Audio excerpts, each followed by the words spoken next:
ہود علیہ السلام اور ان کی قوم کا قصہ۔ جزیرہ عرب کے جنوب میں ایک قبیلہ تھا جس کا نام عاد تھا، جو نوح علیہ السلام کی نسل میں سے تھا۔ ان کی بستی کو احقاف کہا جاتا تھا، جس پر اللہ تعالیٰ کے بہت سارے انعامات تھے۔ ان کی تعداد بہت زیادہ تھی، وہ طاقتور اور بڑے جسم والے تھے۔ وہاں پانی اور باغات کی فراوانی تھی اور ان کے پاس لاتعداد مویشی جانور تھے، جن میں اونٹ، گائے، بھیڑ اور بکریاں تھیں۔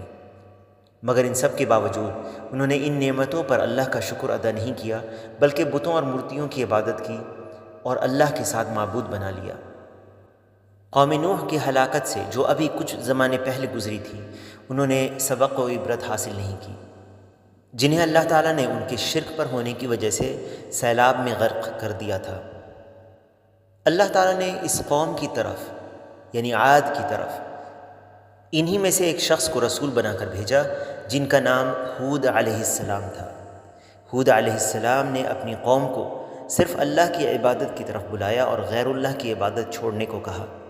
انہوں نے توحید کی طرف ترغیب دلاتے ہوئے کہا، استغفروا ربکم ثم توبوا الیہ، یعنی تم اپنے رب سے استغفار کرو اور اس کی جناب میں توبہ کرو، کیونکہ جب تم توبہ اور استغفار کرو گے تو یرسل السماء علیکم مدرارا، وہ برسنے والے بادل تم پر بھیج دے گا اور تمہاری طاقت پر اور قوت بڑھا دے گا، کیونکہ بارش صرف اللہ ہی برساتا ہے اور صحت، قوت اور عافیت بھی صرف اللہ ہی عطا کرتا ہے۔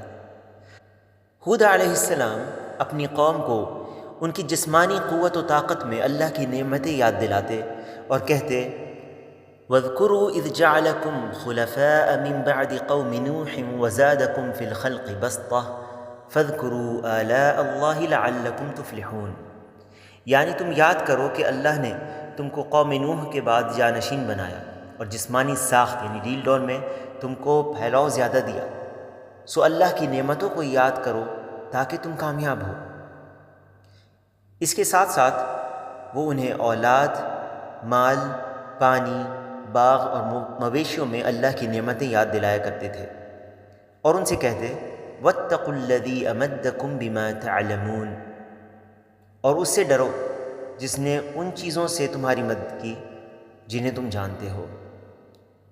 أَمَدَّكُم بِأَنْعَامٍ وَبَنِينَ، اس نے تمہاری مدد مال اور اولاد سے کی، وَجَنَّاتٍ وَعُيُونٍ، اور باغات اور چشموں سے کی۔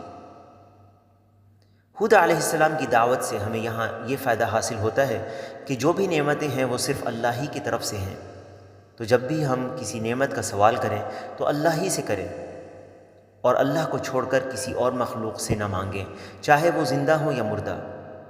اللہ کے سوا کوئی بھی مال و اولاد، بارش و قوت نہیں عطا کر سکتا، کیونکہ اللہ کے سوا اس کا اختیار کوئی نہیں رکھتا۔ اسی طرح ہود علیہ السلام کی دعوت سے ہمیں یہ بھی فائدہ حاصل ہوتا ہے کہ جس نے پیدا کیا ہے اور جو رزق اور نعمتیں دیتا ہے وہی اکیلا عبادت کا مستحق ہے۔ تو جو بھی مخلوق ہیں جو پیدا کیے گئے ہیں، چاہے وہ بت ہوں یا ان کے علاوہ کوئی بھی مخلوق ہو، وہ رزق اور نعمتوں کو دینے پر قادر نہیں ہے، لہٰذا وہ ہرگز اس کا حق نہیں رکھتے کہ ان کی عبادت اللہ کے ساتھ کی جائے۔ جس طرح ہود علیہ السلام نے توحید کی طرف اپنی قوم کو رغبت دلائی، اسی طرح انہیں شرک اور اس پر جمے رہنے سے بھی آگاہ کیا اور کہا، انی اخاف علیکم عذاب یوم عظیم، یعنی مجھے تو تمہارے بارے میں بڑے دن کے عذاب کا اندیشہ ہے، کیونکہ شرک پر موت ہمیشہ کے لیے عذاب کا موجب ہے، والعیاذ باللہ۔ لیکن ان سب کے باوجود قوم عاد نے سرکشی کی اور اپنی قوت و طاقت سے دھوکہ کھا گئے اور یہ گمان کر بیٹھے کہ اللہ تعالیٰ ان پر قادر نہیں ہے۔ وہ اپنے کفر اور اللہ کے رسول ہود علیہ السلام کو جھٹلانے پر ڈٹے رہے اور ان سے کہا، تم اگر اللہ کی طرف سے رسول ہو تو پھر اس پر کوئی دلیل کیوں نہیں لاتے؟ انہوں نے ہود علیہ السلام کو نقصان پہنچانے کی دھمکی بھی دی، مگر وہ کہاں ان کو نقصان پہنچانے کی استطاعت رکھتے تھے، جبکہ وہ ایک بڑی تعداد بھی تھے اور ہود علیہ السلام اکیلے تھے۔ اللہ تعالیٰ نے انہیں ان کی قوم کی شر سے بچایا اور محفوظ رکھا۔ یہ دلیل تھی اس بات کی کہ وہ اللہ کے سچے رسول تھے۔ ان پر بہت کم لوگ ایمان لائے اور اکثریت شرک پر باقی رہے۔ جب ہود علیہ السلام اپنی قوم سے مایوس ہو گئے تو اللہ سے اپنی قوم کے خلاف مدد کی دعا کی۔ اللہ تعالیٰ نے ان کی دعا قبول کر لی۔ اللہ نے ان پر سے بارش روک لی، جس سے ان کی فصلیں تباہ ہو گئیں اور ان کے مویشی بھوک سے ہلاک ہونے لگے، ان کو بہت زیادہ نقصان پہنچنے لگا۔ پھر اللہ نے ان کی طرف بادلوں کو ہواؤں کے ساتھ بھیجا۔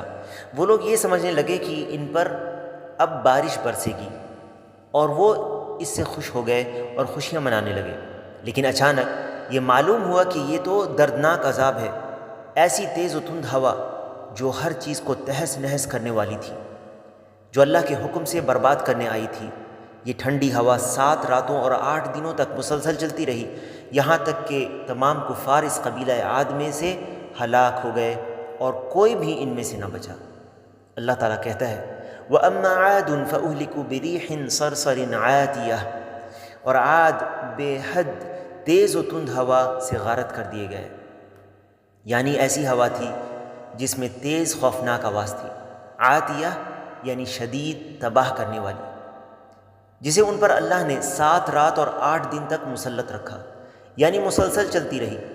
سخرها علیہم 7 لیال و8 ایام حسوما فترى القوم فیہا صرعا کأنہم اعجاز نخل خاویہ، بس تم دیکھتے کہ یہ لوگ زمین پر اس طرح گر گئے جیسے کہ کھجور کے کھوکھلے تنے ہوں، یعنی ان کے مردہ جسم اس طرح پڑے تھے جیسے کھجور کے کھوکھلے تنے۔ فَهَلْ تَرَى لَهُم مِّن بَاقِيَةٍ، کیا ان میں سے کوئی بھی تجھے باقی نظر آ رہا ہے؟